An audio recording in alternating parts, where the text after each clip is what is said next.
Hey guys, welcome to tonight's episode of Mythic Wyrd! You guys have to say it with more excitement, like you're a bunch of hobos. Anyway, welcome to session 45 of the Fate Chosen's campaign. Last episode.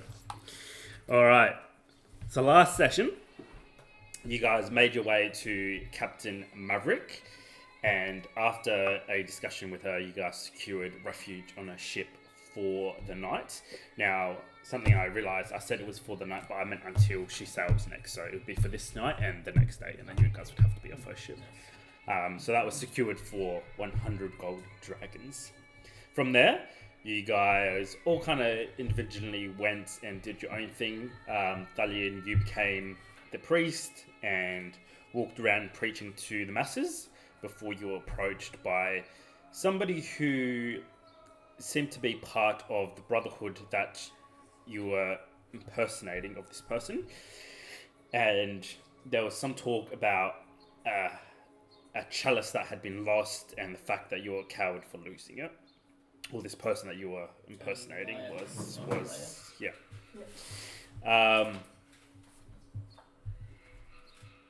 Bjorn, you then went to see Skinkman, and you met one of your skink friends there.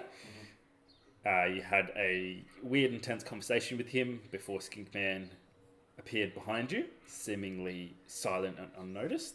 And you had a discussion with him about stopping the killings, as he had killed another guard to extract his vengeance.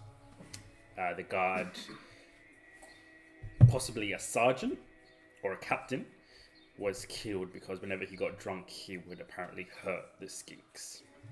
And so Skinkman saw it fit to seek retribution and deliver justice to the Marine. Just like I told him. And then he finds another teacher. Yes. The rest of you guys went around town. Drea, you were questioned by the party and refused to give any kind of clear answer of where you came from or what you were doing here or why you wanted to even join the Fate Chosen. Thalian, you were also approached by a group of mercenaries who accepted your job and agreed that they would meet you at the distinct ore for payment before they head out to find the so-called chalice. 2,000 gold dragons. You also found Bolt again and secured him a safe home with a young family. And then you guys eventually all caught up, met Boris on the docks, and were ferried out to the Blue Horizon. From there, the contents of the letter that you intercepted from Lord Gimmicks was read, and a discussion was had about what the group would do next.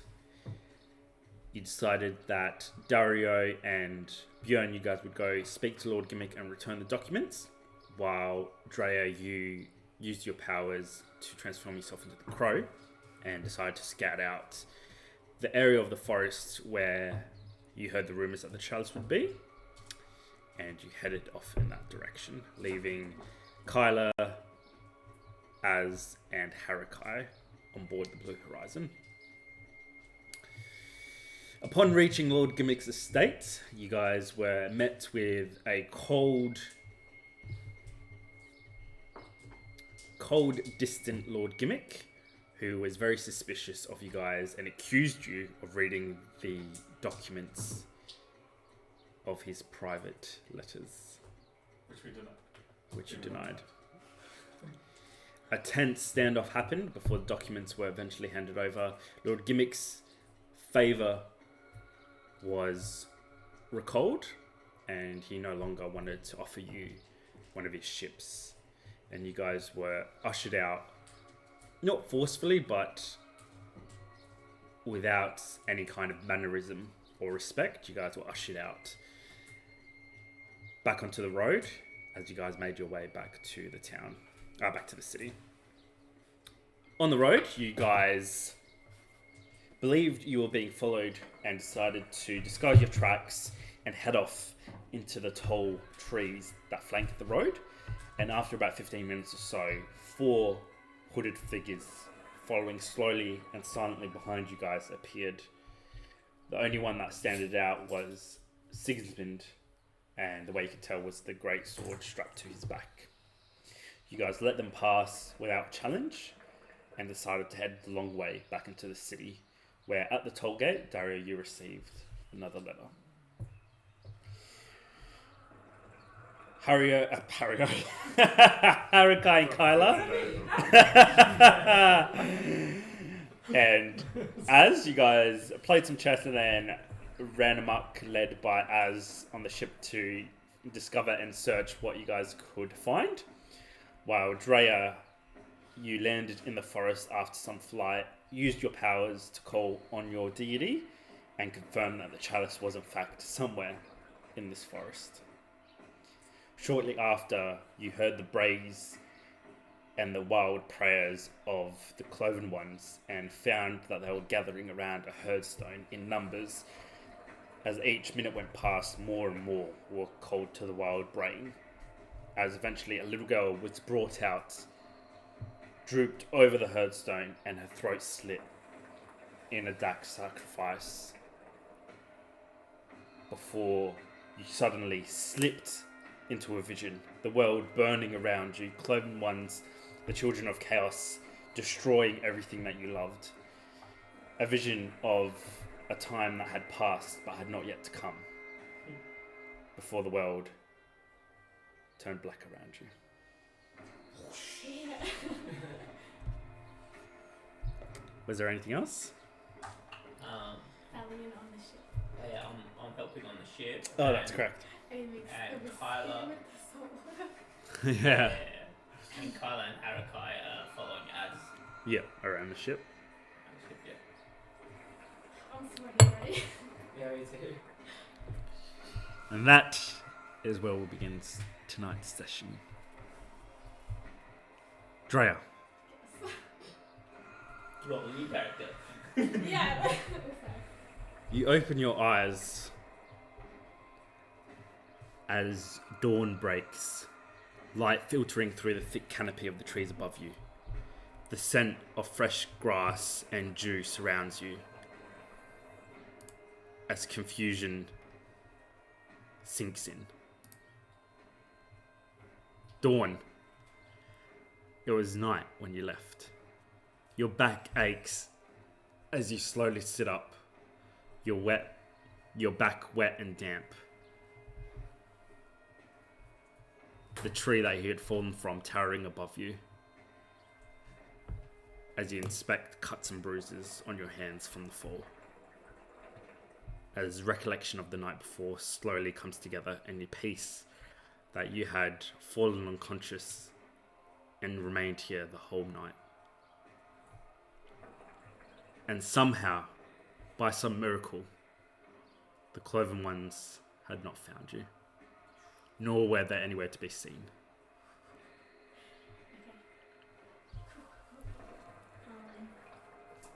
Okay, so Drea is... What's around him? Just like the same...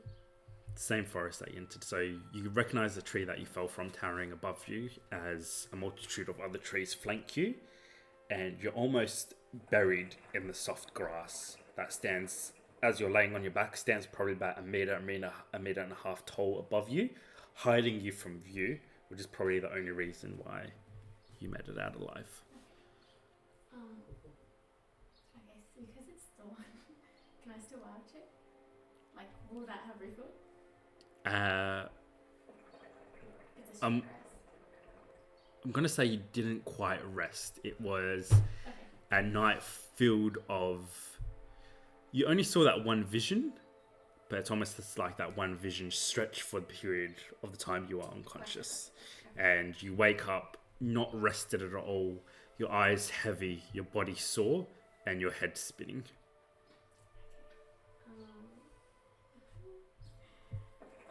Drea. Oh my god, I'm so scared, guys. Come and try.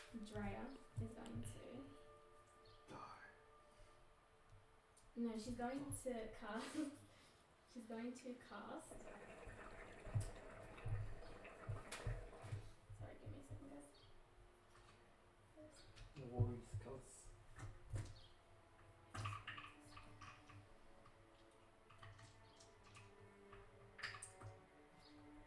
Drea is just gonna go walk in the direction that she thought she was flying, but she's gonna be like crouched and like almost like crawling through the grass. The direction towards the herdstone or direction back to town? Back to town. But before she does, she's gonna get her dagger from her side and just draw an X on the tree. And Nice. she's gonna sprinkle blood in it. Okay. Very nice. And then she's gonna in the direction that she thinks she flew in. Okay. But stealthily. Alright, make a survival check.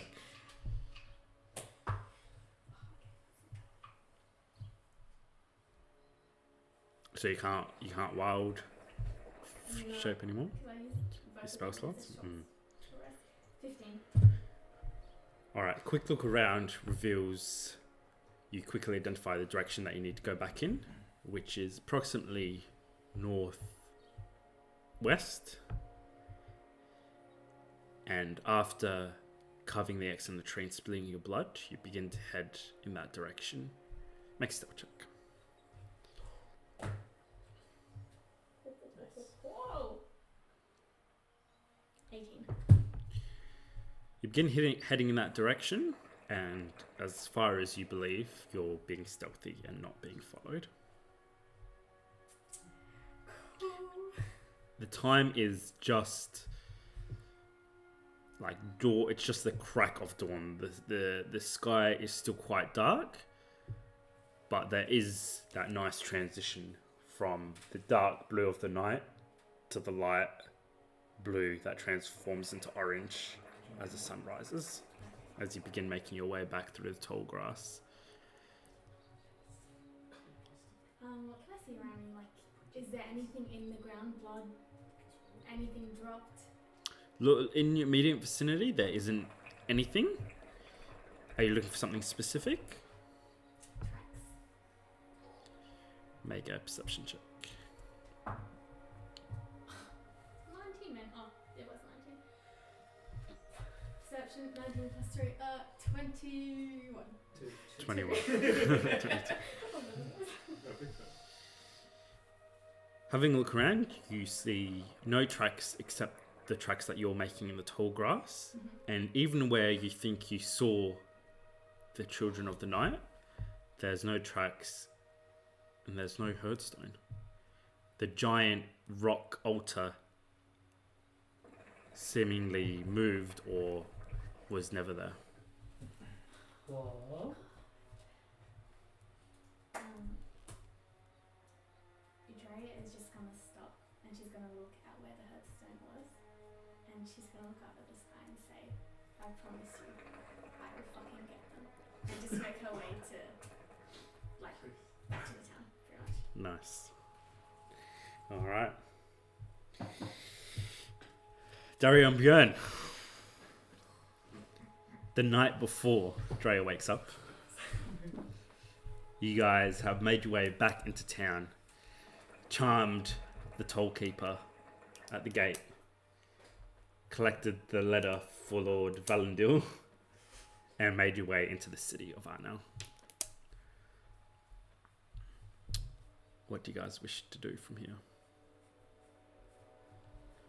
The last thing I was saying was. Did they split apart? Did we know they split apart? Yes, Right. because Gaia saw them splitting apart in the town. That's it, yeah. Do we wish to become the hunters again?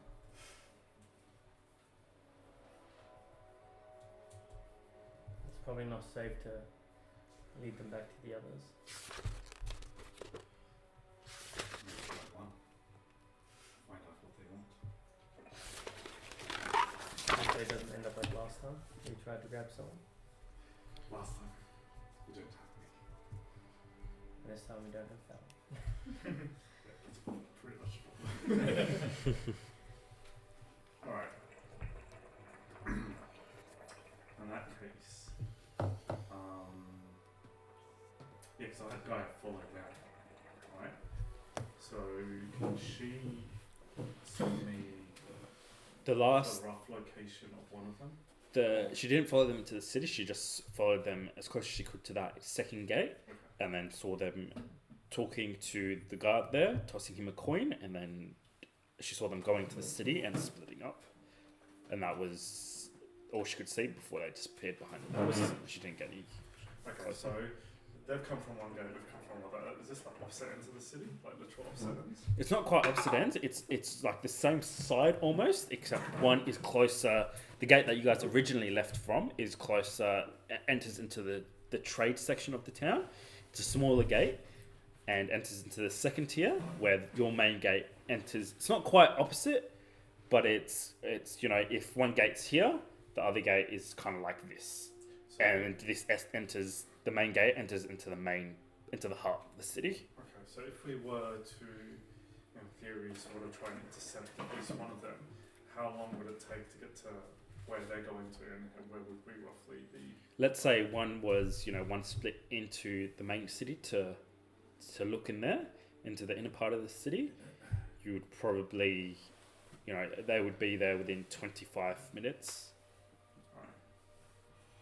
Alright. We're on the second tier, you said. So we're on the lower tier at the moment. You're on the highest tier, which is in the city. Yeah. And then there's that tier goes to the trade district, and then to the docks. So the trade district and the docks are kind of like one tier, but there's another drop off to the actual docks out in the water. So maybe we make our way to the second tier, because that's ultimately where Krusty Krab is, and the Yep. docks, so that's where we could expect them to be. And then we'll get stealthy from there. Okay. All right. So you guys make your way through the inner city and begin heading towards the tier. Considering it is, like the second tier is underneath, like how is Sorry, I should explain that better. So the actual inner city and the trade district is actually on one tier, and then the trade district and the docks are split into the two tiers. Okay. But the inner city is walled, if you remember, is walled off from the rest of the city. I'm a little bit lost. So we're in the inner city now?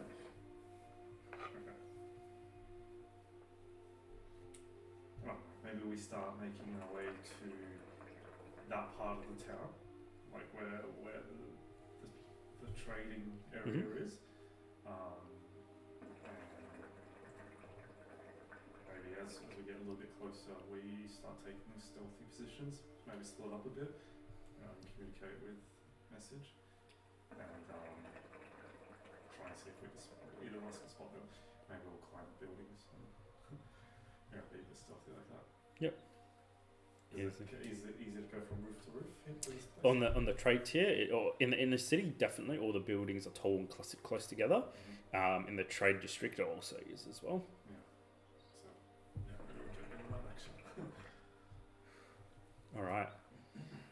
Thalian, Harikai, and Kyla.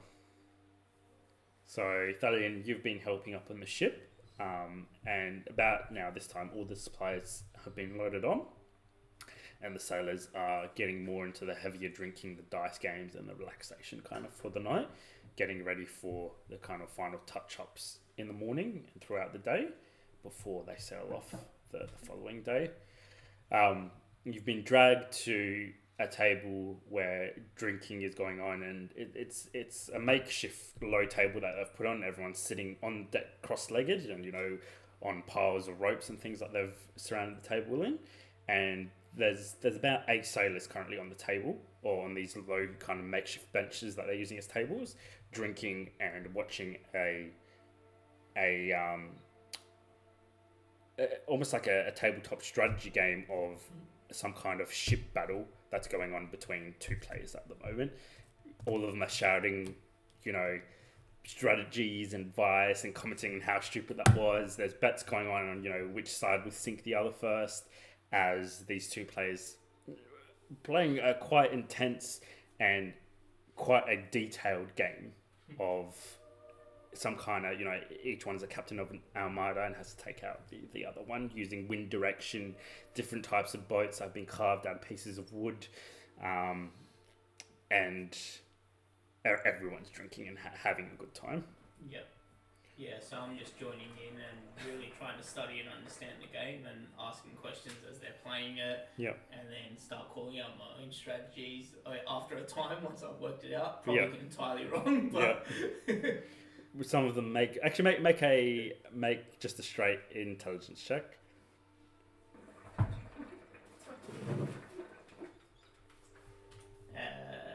Pretty sure that's 14.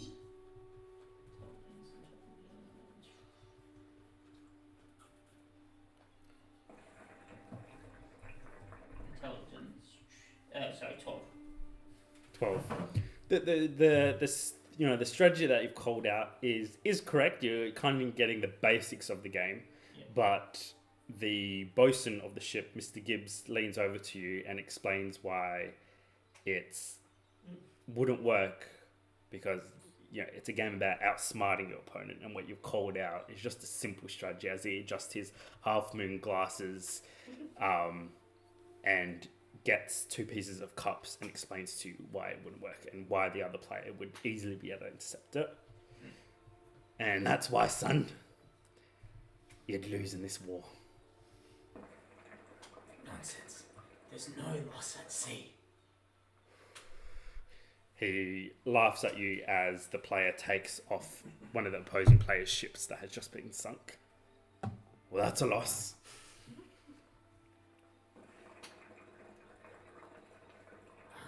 So he didn't follow my strategy? No, he didn't. Okay. If you'd listen. He laughs at you and just fills up your tankard with more ale, and the word's already going around ship that mixing it with salt water hits different, and they've already got a jug of salt water there. He tops the other half up with salt water for you.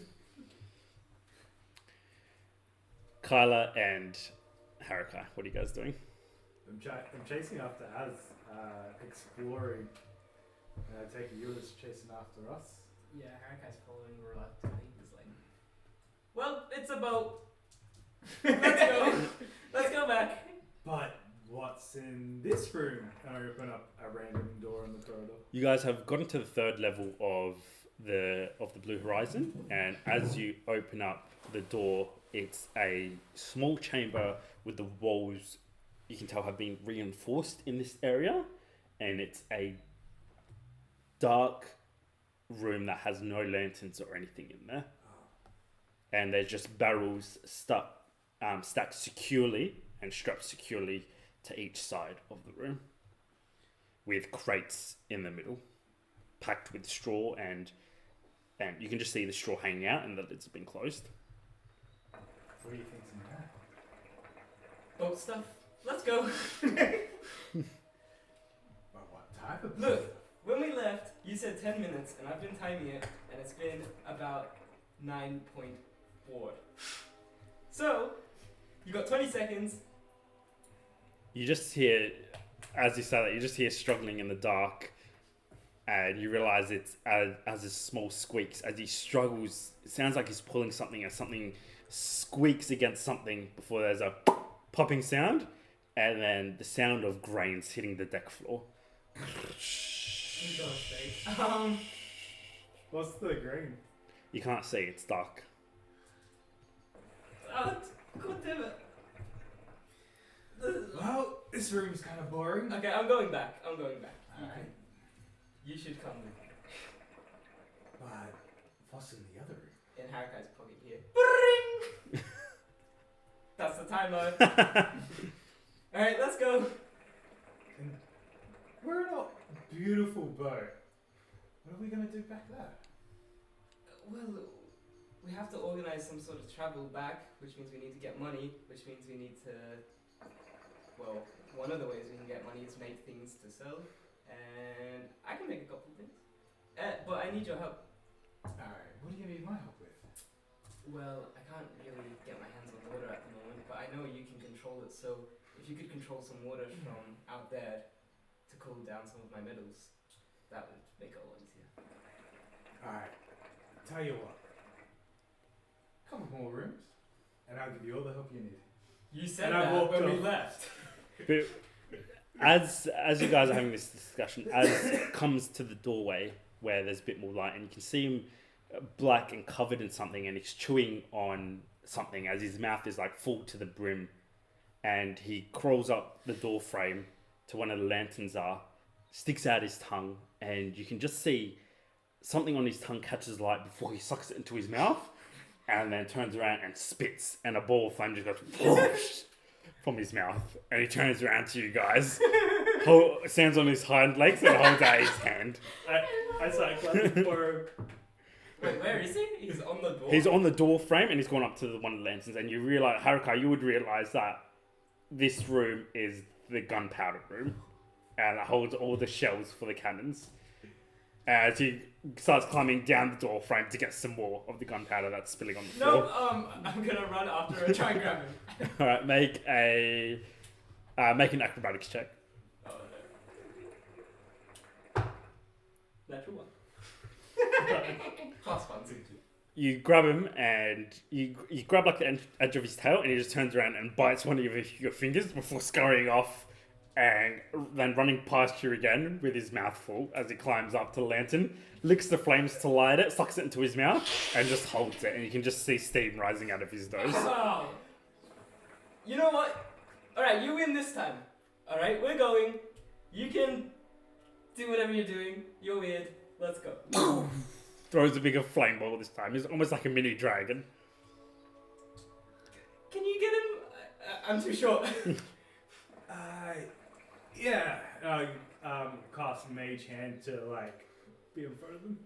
As your mage hand is like going up to him, he jumps off, lands in your mage's hand, and just kind of sits there comfortably as you start hovering him around.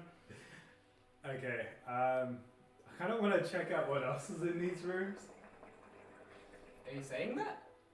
Yeah. No.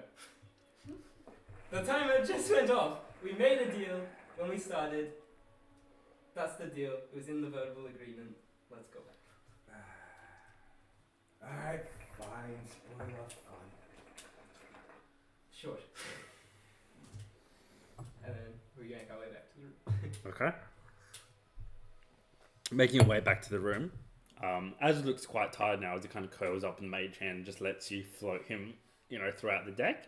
And as soon as you guys get back to the room, he jumps off the mage hand to the closest post, goes down it, and then goes up to the window sill that's still open and just sits there as the cool spring night breeze comes into the room, bring all kinds of scent, mostly fresh flowers. You're not sure where from, but it's just a sweet scent that fills the night. And what do you need help with? Well, first of all, we need to set up. And then, I need to get some water so that we can start cooling down my medals. That's You're gonna be here for a while. It's gonna take about an hour. so boring. Well, I'll tell you what. Make a bucket. I'll put water in there for you. That should be enough. I can't just make a bucket. What, do you think I have buckets inside me? I mean, I've seen you make some crazy stuff with these things. I can't just bucket. It's not how it works. I need you here so that you can get the water, hold it there, I can cool down the metals, and then we'll go. Honestly, you surface builders. Have you ever made anything? No. I mean, I make water. I make shapes. I mean, I could. Shapes. Yeah. Nice. Alright, let's get to work. Alright, so you guys spend the next hour, Carla, you're bossed around by Harukai as he, tells you what to do. Az kind of just sits there observing you guys for after 5 minutes or so, just closes his eyes and falls into a sleep. And you guys continue like that for an hour, working on whatever you want. As Carla, you're Harukai's new apprentice, doing mundane jobs as you help him around. Do you want to do something? Yeah, Kyla's gonna do this for like 10 minutes, and then he's probably, I don't know, he's probably had enough of this at this point. I mean, like,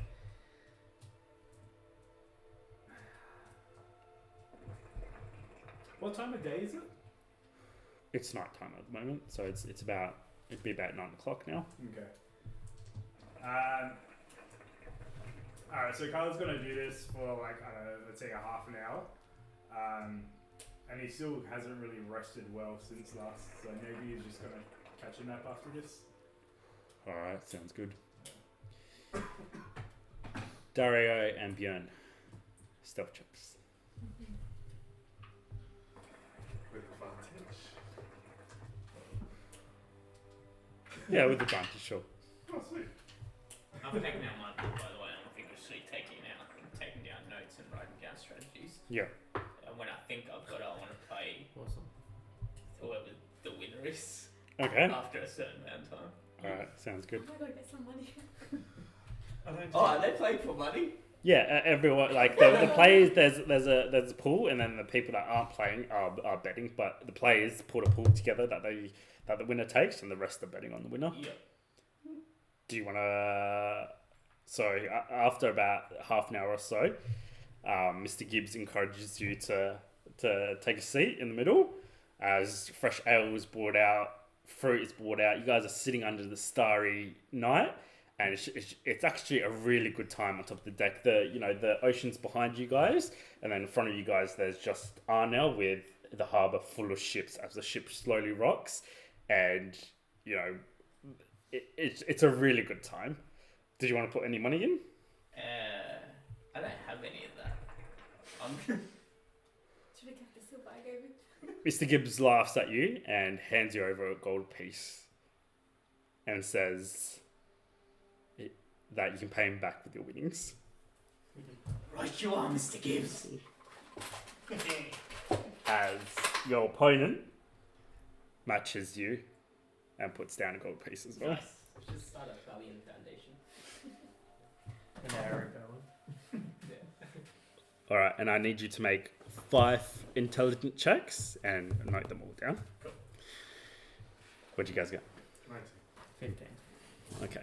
You guys make it to the edge of the inner city before checking that the coast is clear at the gates that lead to the trade district before you guys slip out. Did you want to stay together, or did you want to split up? Maybe split a little bit. So like just put a bit of distance so we're not a big bundle moving across rooftops or anything like that. Yeah. But you gotta stay within 120 feet so we can change the message. Okay. What'd you get, sorry? I got 19? 19. 15.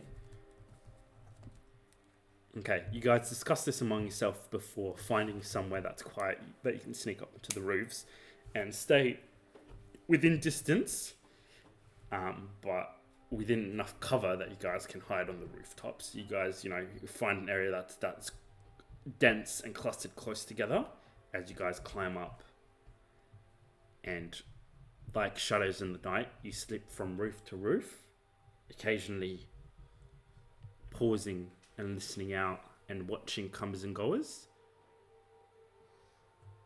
And I need you guys both to make a perception check. We did alright. Just ask it over. I got a good roll. I got 18. Oh, nice. So, Oh, heck yeah. 17, sorry. Darrio, you spot one of the riders a distance away on the dock. He's still on his horse, and it's a dark, hooded figure on a dark brown horse that you saw him on the road before. And he's just kind of going at a slow pace, occasionally stopping, getting off his horse, checking in a building, looking through windows before getting back up. And he seems to be slowly making his way to the Krusty Krab. I make a bird sound to get Bjorn's attention, and I kind of like signal him towards what I see. which you also see. Cool. Head in that direction. I kind of signal my. Naruto freaking slides. I understand. There we go. All right, so do you guys want to head towards him? Yeah, I think so. Yeah.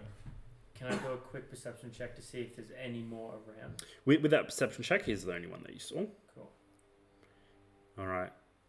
You guys want to keep to the rooftops? If possible, I think so. You can keep to the rooftops until you kind of get to the edge of the trade district where it drops off to the docks, where it's more kind of stalls and carts that have been set up with tattered, cloth shelters or tarps that have been set up that you can't really quite stand on, but can get on the ground and kind of hide behind them and use them as cover. You guys slink in the shadows and make your way to a point where your Krusty Krab Inn is here. He's on the deck here. He's on the docks here, and you guys are in between the Krusty Krab Inn and him. Still at the edge of the trade, just kind of between the two districts. Between the two tiers, as you guys hunch behind a small stall that's empty, watching just from above it as he slowly makes his way at a slow pace, head held up high, scanning around him. You're within 200 meters of him.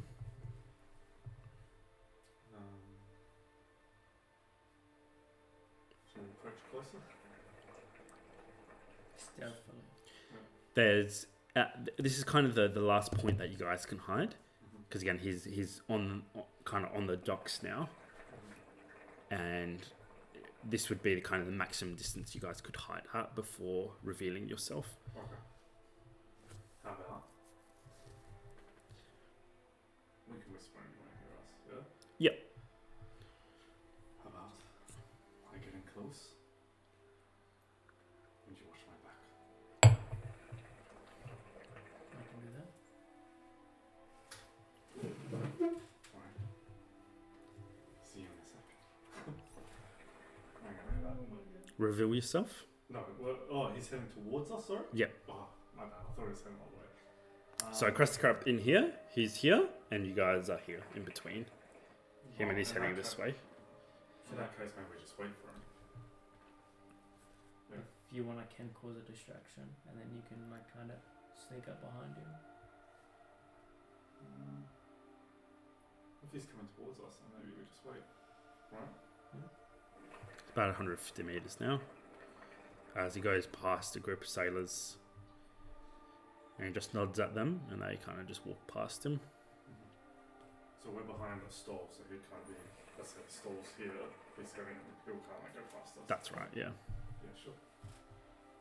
I'll wait for him to get basically be passing us, Mm-hmm. and I'll ready myself to do something when he's in sight. All right. He is about 50 meters away from you guys as you see him raise his hand and signal to someone in front of him that you can't quite see from where you guys are hidden. And as you guys continue to watch, another rider eventually comes into view, and they meet pretty much in front of you guys, probably about 50 meters away from the stall, but in direct line of sight of you guys as they pull up their horses next to each other. See anything? Not up that way. You? No. Have we checked in yet? Sigismund said check there last. Alright. We'll hang around for about another 10 minutes and then we'll head in there. Face Darrio. I get money together. I nod. Alright. So they're not far from us. About 50 meters away from the stall. 15? 50. Oh. 50 meters is still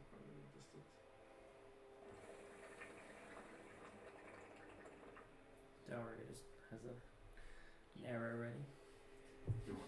Darrio's like quite a distance, like 600 feet. Do you want to kill them or capture them? You're only gonna do one. Alright. I'm gonna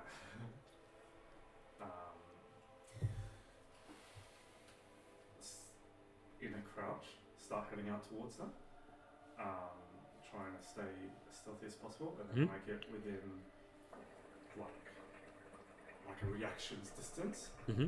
I'm going to use minor illusion, throw my voice to the opposite side Mm-hmm.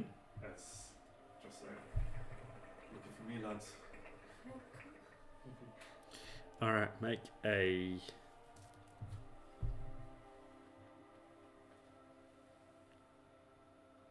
I'll just say as I'm going, I've loosened Fafnir's coil.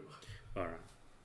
So, you use what cover you have going from, kind of barrels to crates before you kind of have to reveal yourself. But you pick the time where the horses are kind of moving around as they, do a couple circles, and you pick the time where they're both facing back down towards the gate they picked up to kind of get out of the shadows and walk towards them. And as you're about 15 meters away, you cast your voice to the other side as they both turn their horses and kind of stand up in their stirrups. As soon as my voice sounds on the other side, I'm now in a crouch sprint towards them, and I'm gonna if I can reach them with their back towards me, I'm gonna try to sort of kick myself up, maybe on the barrel or something, and slip my Fafnir's coil around one of their throats and pull them down. All right. And hopefully Darrio takes care of their other. Go ahead and make an attack roll. Oh shit. With advantage? Yeah, with advantage. Oh sweet.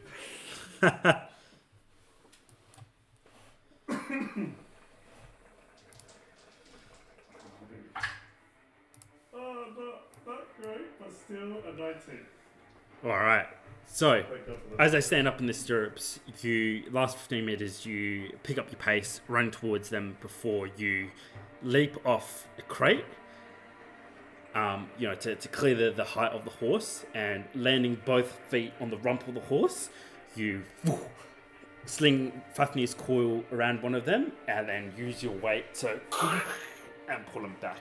As he gets pulled back, and dropping the reins as he falls back as you guys tumble off the back of the horse. What are you doing? Yeah, so my idea was to go off the horse. I want to be able to. Yeah, so you land both feet, wrap it around, and then use that weight and gravity to kind of fall backwards, putting him down with you. I'm just going to try and put it down. Yep. Not kill him. Yep. So I'm going to cast sleep. Mm-hmm. Hey!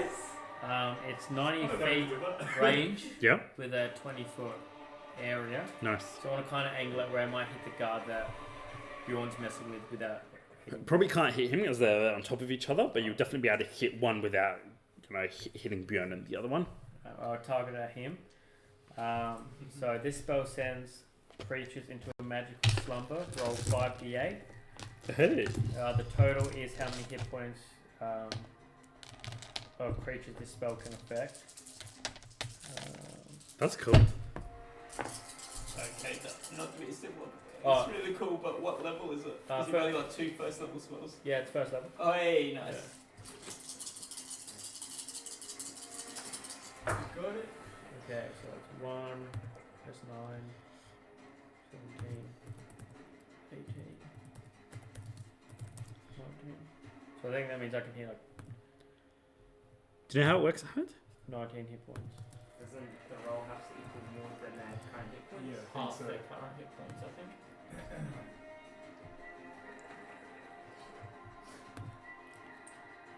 Let me just find it. Yeah. I've never used it before, so this Yeah. Yeah. These spells are great.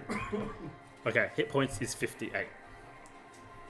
Okay! So what'd you get? Can I use 2 spell slots? 2 first level spell slots? Nah, I think that's No. passing it twice. Yeah. That's right. It's a concentration as well, isn't it? Wait, it might not be. No. Oh, Yeah, All right, so it doesn't work on him. I don't think so. Dang, All right. that'd have been sick. So Bjorn, you falling, hitting the ground hard. You But you'd still be pull one as you start choking him out. I need you to make a strength check to see if you can hold him there as he struggles against you. that's good. Go really bad now. 11. With advantage. All right. No, that was all just The other one turns in his stirrups as he's standing there, pulls out his sword as he sees his comrade go down. Do they know that they're being put to sleep? Can he feel the effects of it, or? I have no idea. maybe it's out of your. I was like, oh. Regardless, he jumps pulling off his sword and jumping off his horse at the same time. He runs over to you and tries to attack you with the hilt of the sword, like hitting you in the head without hitting his friend. Getting a Can I say one thing? 8. Yeah, Just before I started? Yeah. Sorry. Can I have pulled my mask on? yeah, So I'm late too. Yeah. sounds good. Gets an 8 against your AC. Misses. You just at the last second you swing his friend and hits him in the side of the jaw as you kind of roll him over to block the oncoming attack. Can I kick him as a reaction? Just kidding. No, but you can roll initiative. Oh. Oh no. Oh my god. You guys are good. You too. Roll initiative. No, Yeah. I thought this was good better. Yeah, it is the total. So it's the total of their HP. I got 30, 20. 30, 20, nice. So you damage them and then use it. 'Cause then their HP is 19. Yeah, that's right. So I got 1 more spell slot. All right. Dario, as you see this, you're up next. What are you doing? So, he just slammed his friend in the head as Bjorn struggles with this guy rolling him over. But you see him raise his sword, going in for another attack. Alright, I'm going to... How far away is he from me? 15 meters, so you could. That's my... So while I'm struggling, I'm just gonna call out, Dario! How about the Yeah, I just... Sorry. So how far in feet? He would be within 30 feet of you. Cool, I'll run up with my rapier. He looks like he hasn't attacked him with the blade. He's tried to knock him out. Is there like a disarm attack, or do I need like a certain attack? You need a special class and a special thing. Yeah, I'll kind of try and hit him in the back of the head. All right, go ahead. Make an attack roll. I'll add the +3 to my damage. All right. Oh, nice. Yeah, that's about it. 15. 15 misses. As you come out of the shadows, you go to hit him and he catches you, he sees you at the last second, and he hits the hilt of your sword out the way, parrying your blow. Doing anything else? No, that's right in my turn. Yeah, I'll take this. Dario's come running out, and you just hear the slap of steel on steel as he hits the sword away. As this guy is just struggling and just trying to throw elbows into you, trying to get you off him. Alright, so. Can I do anything? What You- am I trying to talk about? Make another strength check if you want to choke him out. Continue Yeah, Which means I can't do anything else. correct. Oh, there we go. 14. 14. You pull it tight, and you just see him struggling before he hits you on the ribs, and you break it for a second before he can kind of get off you. You pull it tight again. This time, ignoring the 2 jabs in your ribs that are bruising and painful. Before you just feel his body start to go limp on top of yours. You boy. Is he out? Like out? He's out. You can now use your move and your bonus action if you want to. Oh, sweet. Okay. Okay. If I toss him off these, you're gonna like revive? No, straight he's away? out. Okay. So I'll like do one more hard jack just to make sure, and then I sort of like look at him. And I'm like, You can just see Fafnir's coil like deep in his throat and just eyes have like rolled back. yeah. I look at that and I throw it off me, and then I'll get to my feet and fuck it, I'm gonna try and grapple him. And I will use your action. Oh yeah, sorry, I only first section.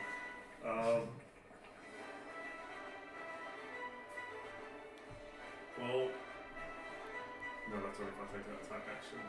And the holding the grapple wasn't considered an attack, was it? Okay, I think I can do anything, to be honest. Alright, Dario.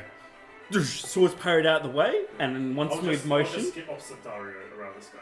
Alright, in one smooth motion, he comes down with 2 attacks with his sword, getting a 20 Hit.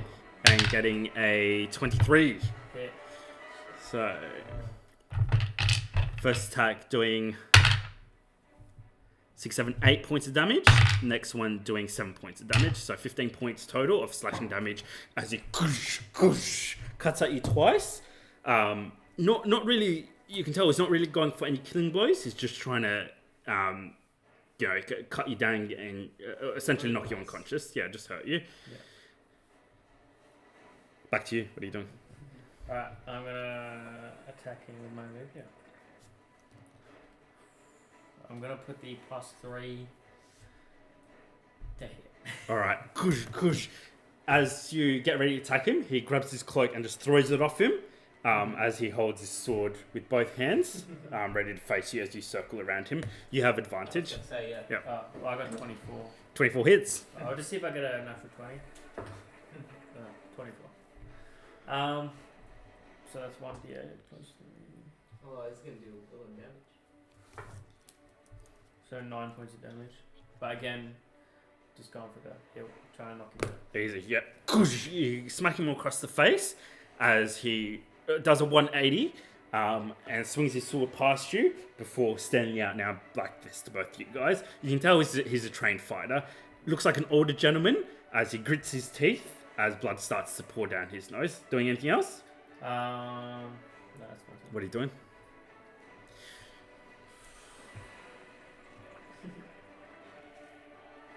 You're outnumbered here. Lay down your sword and you get to live.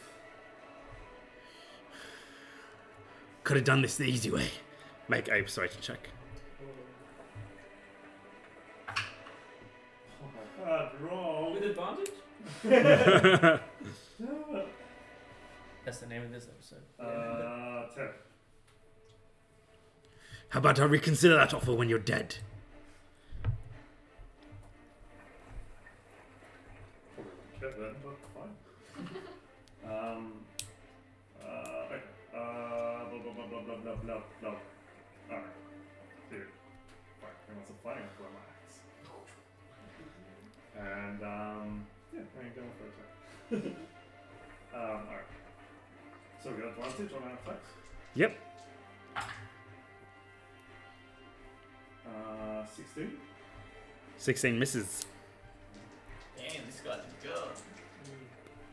Is this just out in the street? Yeah. Is anyone watching? Not that they're aware, but there's the 2 sailors that went past have turned around and they're just sitting on a bench now, just drinking. How's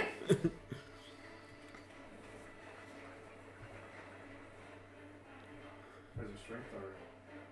-1.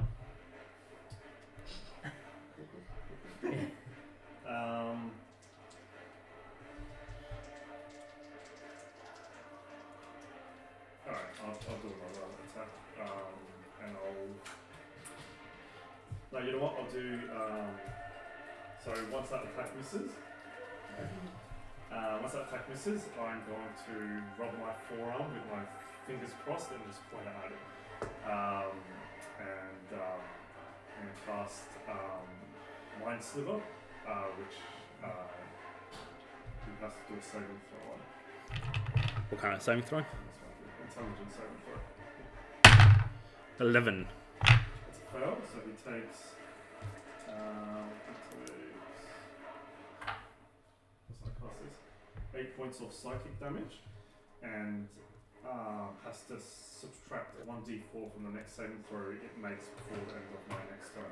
Nice. And then after I do that, so I'll do with this hand, I'm going to take the axe and I'm going to slice my palm and turn my arm towards him and just face my palm towards him as bloody runes start to circle out of my palm and circle around him and then fuse into him and he drops. That's my blood map on this bonus action. Which does... every time he does a second attack, he takes damage. And so let me just read it. Where is it?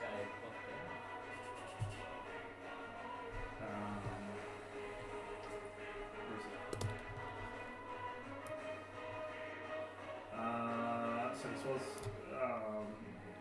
for the duration of the cursed creature has advantage on strength and dexterity ability checks and takes 1d8 necrotic damage if it makes more than one melee or range attack during its turn. Okay, awesome. So you see... And it's a Constitution saving throw on the end of its turn to see if you pass. Yep. I take 1d4 damage because I have fighter. The flesh that you can see his neck from underneath his armor, you can just see it bulging as the veins in his neck bulge and in his eyes and in his face just come up to the surface as you can see his face begins to redden and swell from the spell that you've cast on him. But determined, he goes into a flurry of attacks, making 2 attacks against you each. First against you, Darrio. One attack getting a 12, the other one getting a 19. The 12 misses. 13. 13 misses, 19 hits. Alright, and 19 does 11 points of slashing damage as he turns around to you. So he slashes at you twice before going down deep, rolling on his knee, cutting at your legs, Bjorn, before then coming back up and cutting at your chest. Cutting at my legs and then my chest. Yep, getting a 11 on the first attack and a 17 on the second attack. Alright, I'm going to jump over the attack on my legs. And then so he's slashing up. Yep, rolls on his knees, slashes down, and then comes back up and is slashing up. It's just going to be just like a spin as the blade. You can just hear it cutting air as it just sings past you. Yeah. So almost effortlessly, I just spin around it, and I'm in my stance again. Nice. And how much damage does he take? He takes 1d8 of damage. Oh, do you want me to roll? Or you roll? Oh yeah, you roll it.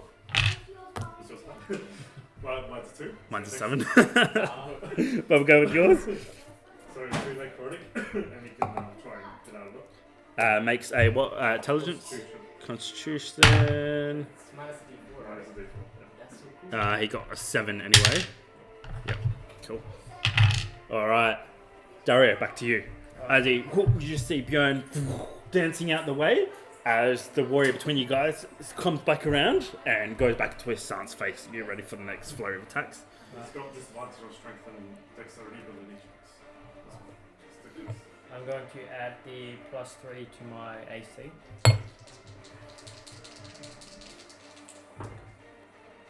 Natural 20. Hey! Go ahead. So it's automatically 11 plus 13, 12, 13, and then 18. 18 points of damage. Nice. Nice. Alright, so as he turns around, not fully yet in his stance, you jump forward, driving the rapier quickly underneath into his armpit, underneath his sword arm, as he grunts, cutting in deep, as he now hunches over, brings his arm close as he holds out, struggling with the weight of his sword in his arm. Anything else? That's not it. Bjorn. You just see your friend darts in and comes out, and you can see the wet, slick blood on the tip of Dario's rapier.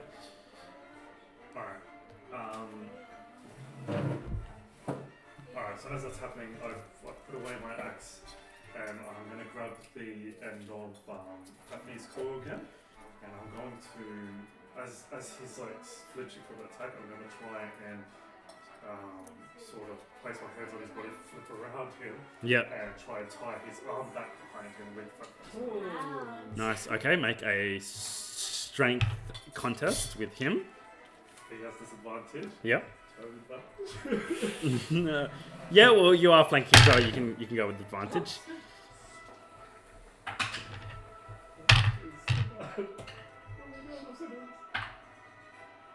Oh my god, I rolled a 2 and a 3. Oh no! You slip it around his arm, pulling it back before he spins with you and pulls his arm through, and uses his reaction as he's pulling through to cut at you as you guys are close in together. Getting a 13. Okay, so I gotta jump over the cut. Yep. And sort of throw myself, roll, spin around, get into position again, and I'm going to, as I'm sort of getting back into position, I'm going to be pointing at him again and doing my sliver again. Where he has to do an intelligence saving throw. Oh, because is it an attack, sorry? That was the reaction, yeah. Sorry. Was my thing an attack? So can I do my second attack? Yep, Oh, yeah. yeah. Sorry. So got, what was it, intelligence? Yeah. 16. It's tough, so he takes half the damage, which is 8, so he takes 4 points of damage, and he doesn't get the minus for his saving throw. Yep. You see him go back to stance as you guys flank him again, and you can see him holding his sword arm close, and he looks quite hurt as in the moonlight you can just see wet liquid just shimmering in the moonlight. So the damage that I'm doing, by the way, with my sliver is psychic damage, so I'm basically like spiking his mind. Yeah, and you see his eyes are like bulging, eyes are red, and you can just see the veins around his eyes and his temples just bulging from the torture that's coming from inside his head, and he looks quite bloodied. Regardless though, he looks at both you before... Wait, I still got bonus. Oh, sorry, go ahead. So, like, Yep. I'm going to attack him with Fafnir's Claw now. Okay. Advantage for still flanking. Yep. 19. 19 hits.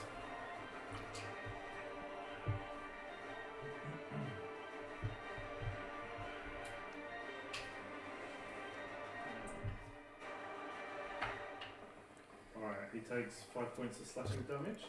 Plus my Crimson Right, which is also 4. Plus another 4. And then he has to do a strength saving throw. Does he still have disadvantage? He only has disadvantage on ability checks. 19. Okay, succeeds. That's fine. Alright.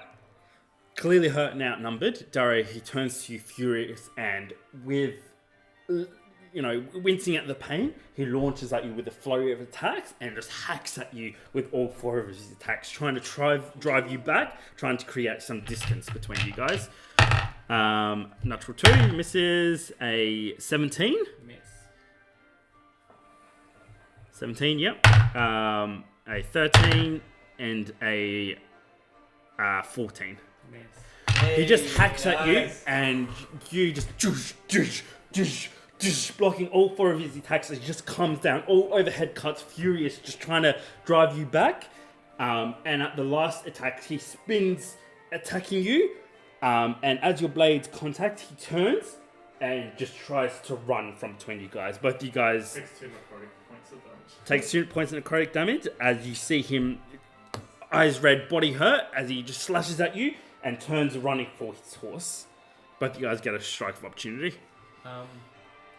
As he swings and as he turns around, I just want to put my hand on the side of his head Mm-hmm. and cast sleep. Okay. Do you want to make your attack opportunity for your? You can use your reaction first if you want, because it's still his turn Oh, okay, to do your attacks opportunity. yeah, I'll take a swing for the back of his legs. Yep. Adding the +3 to hit. Or it's still his turn, so you, Oh, sorry. you don't get to Yeah, choose still it. have advantage on. Yeah. On. 22. 22 Yeah. hits. Should I do mine as well? Yep. 25. 25 points That's damage. with advantage. No. How many attacks? Oh, 25 total. Oh yeah. Yeah. So that hits. Yep. I'm gonna, as he's doing it, Fan Blade's gonna pull out, Fan Alarm's gonna pull out my sword, and it's going to come down with a booming blade. Nice. Okay. Can you do that as part of your action? Yeah. Yeah, cool. How much damage? 5, but I'm trying not to kill. Yeah, so if they reach 0, they're technically unconscious, and then you guys can decide if you want to kill them or not.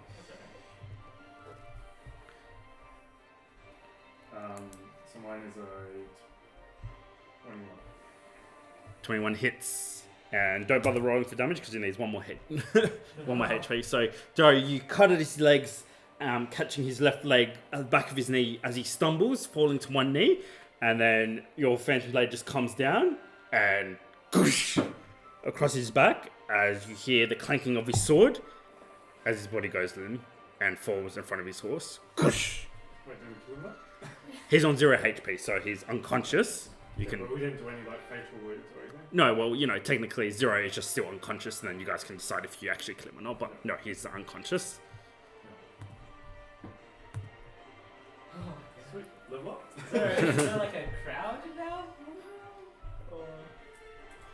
As you guys look around, you see there's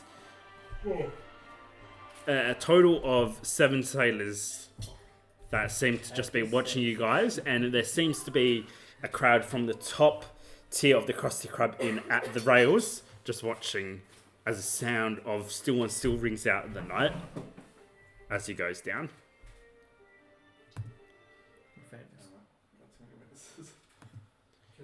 I need you both to make perception checks as well.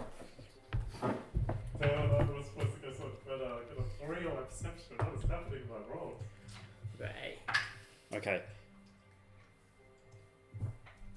Darrio, you hear the snickering and whining of horses as you turn around and you see 2 hooded figures facing you guys coming in from the inner city towards the trade district of you guys.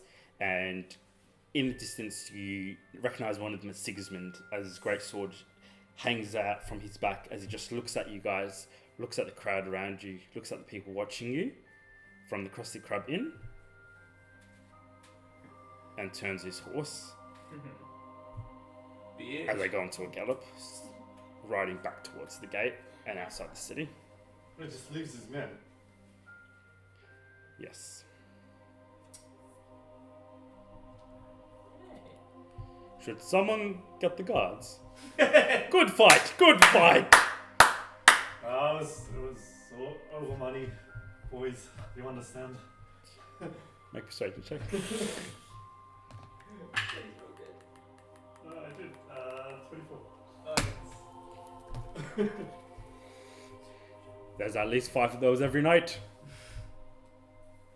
Right. Well, we actually like these boys, so we'll just be taking them somewhere to have a nice nap, get our coin back, and be on our way. Obviously, you have to look after your friends. That's it. Have a nice night. Pulling like one of them away. Oh, darn. You guys just start dragging them as these sailors just continue to watch as you guys just struggle with them, dragging them before they turn around and start walking off, talking about the fight, and you can see money already being exchanged. There was already bets being placed. Did that look like I was really winners? A lot more losers. Alright.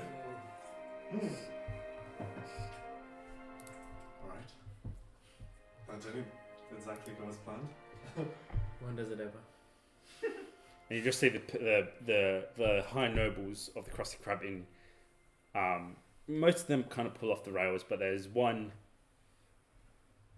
You can't really see the details of his face as the moon and the lantern from the Krusty Krab Inn is all behind him, and you can just see. Looks like a man, quite tall, just sipping a cup of wine before eventually turning around and going back to whatever booth he was at. I just want to say. Still better than what happened with that. I don't think so. Like, I why don't was know a lot so for much someone? I might be telling you.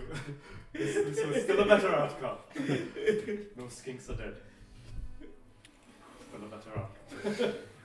I mean, technically, you're the one that sent the skinks Shut to the the fuck death. up. Yeah. Alright. All right. We'll take a quick break. and we'll come back and see you guys after the break. Oh, That was great. Good fun, guys. Yeah, that was cool. Hey guys, Ahmed here, aka Bjorn Orphan. Thank you so much for watching. Please like and subscribe and comment your favourite moment below. And remember, keep spreading the mythic word.